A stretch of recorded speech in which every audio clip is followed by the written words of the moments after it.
Arambagh railway স্টেশনের মানবিকতার হাত বাড়িয়ে দিল কিছু তরুণ, আর সেই ফুটেজ ধরা পড়লো আমাদের ক্যামেরায়।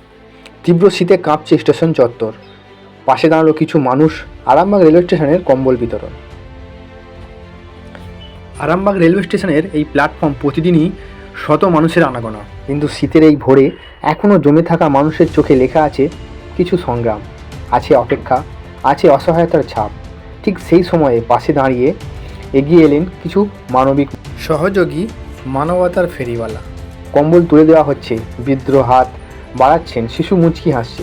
আজ সকালেই আরামবাগ স্টেশনের কাছে কয়েকজন তরুণ ও স্থানীয় কিছু মানুষ মিলে গরম কম্বল বিতরণ করলে, যাদের রাত্রিটা কাটে খোলা আকাশের নিচে।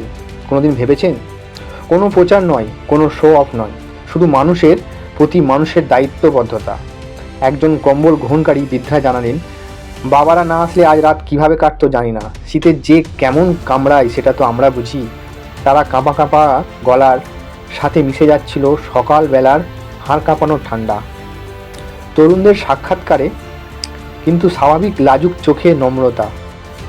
আমরা কাউকে বড় কিছু দিতে পারিনি, শুধু চাইছিলাম কেউ যেন ঠান্ডায় কষ্ট না পায়। যদি একজন মানুষ উপকার পায় সেটাই আমাদের জন্য বড়।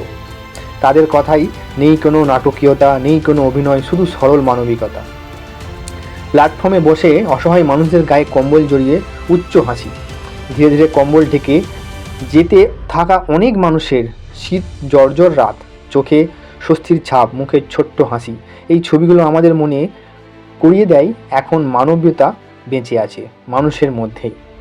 শীত পড়লে আমরা উচ্চতার খোঁজ করি, আর সমাজের কিছু মানুষের উগ্রতার হাত বাড়িয়ে দেয়।